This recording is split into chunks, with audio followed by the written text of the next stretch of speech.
the Voting Rights Act of 1965.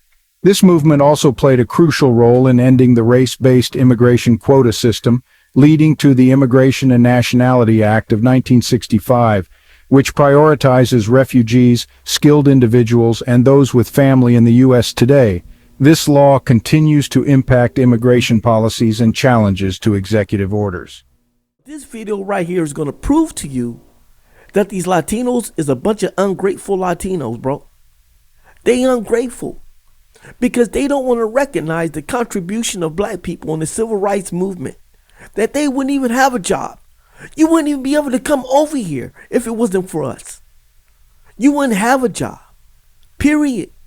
You would not be able to come to this country, okay? Because once upon a time, this was seen as just a white country. And the only minorities that was here was us, the black people, the people that built the place.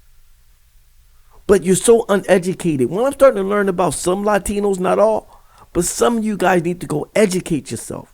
Get some damn education up under your belt instead of just talking.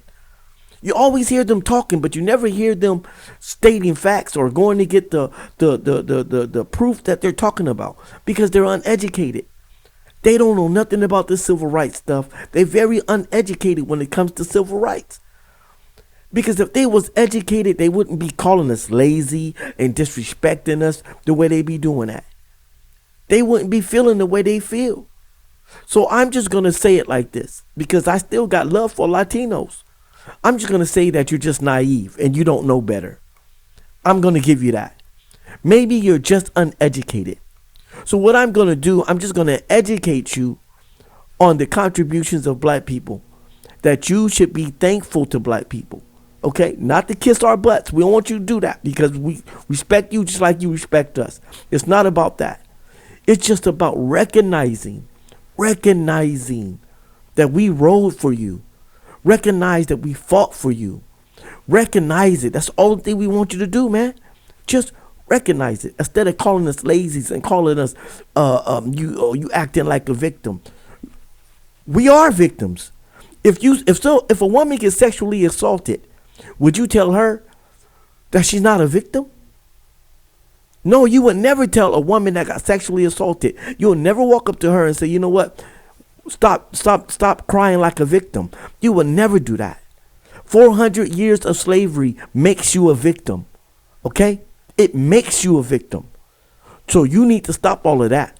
You need to stop all of that. But I'm here to educate you today, my brown brothers. Let's watch this video. Have you ever stopped to wonder what sparked the civil rights movement that irreversibly transformed the United States? The answer lies in a pivotal moment 57 years ago in a segregated Woolworth's lunch counter in Greensboro, North Carolina. 4 brave African-American college students from A&T University challenged the status quo, igniting a movement that toppled the oppressive Jim Crow laws and led to the historic passage of the Civil Rights Act of 1964 and the Voting Rights Act of 1965. This movement, however, did not stop at the borders of the United States. As it gained momentum, it fundamentally altered the perception of America as a white nation. Just a few months following the passage of the Voting Rights Act, Congress passed the Immigration and Nationality Act of 1965.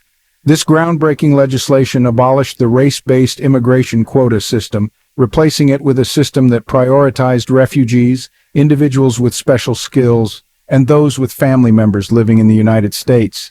In a significant move, the act forbade discrimination in the issuance of immigrant visas based on race, sex, nationality, place of birth, or place of residence. However, it's worth noting most of the opposition votes were from the South, where resistance to racial equality remained robust. President Johnson, under the gaze of the Statue of Liberty, signed this law, condemning the previous system as violating the basic principles of American democracy. He declared, "This system violates the principle that values and rewards each man on the basis of his merit as a man. It has been un-American in the highest sense because it has been untrue to the faith that brought thousands to these shores even before we were a country." Today, this law is being referenced in numerous lawsuits challenging President Trump's executive order, including the one filed by the Council on American Islamic Relations. Lena Masri, an attorney on the case, described the executive order as an attempt at the mass expulsion of immigrant and non-immigrant Muslims lawfully residing in the United States by denying them the ability to renew their lawful status or receive immigration benefits afforded to them under the Immigration and Nationality Act of 1965. To recap, the civil rights movement, sparked by courageous students in Greensboro, North Carolina, led to the passage of the Civil Rights Act of 1964 and the Voting Rights Act of 1965. This movement also played a crucial role in ending the race-based immigration quota system, leading to the Immigration and Nationality Act of 1965, which prioritizes refugees, skilled individuals, and those with family in the U.S. today. This law continues to impact immigration policies and challenges to executive orders. Now, facts. I had to educate you. Now, what did it tell you? Okay? The civil rights movement was pivotal when it comes to immigration rights. Period. Okay? If it wasn't for those students that started the civil rights movement, that abolished all of that stuff, you wouldn't have the right to come over here. You wouldn't have the right. Because we fought for you to have the right to come over here in immigration. Period. And instead of talking smack, instead of just calling people lazy and disrespecting, you need to learn to appreciate what black people have done for you.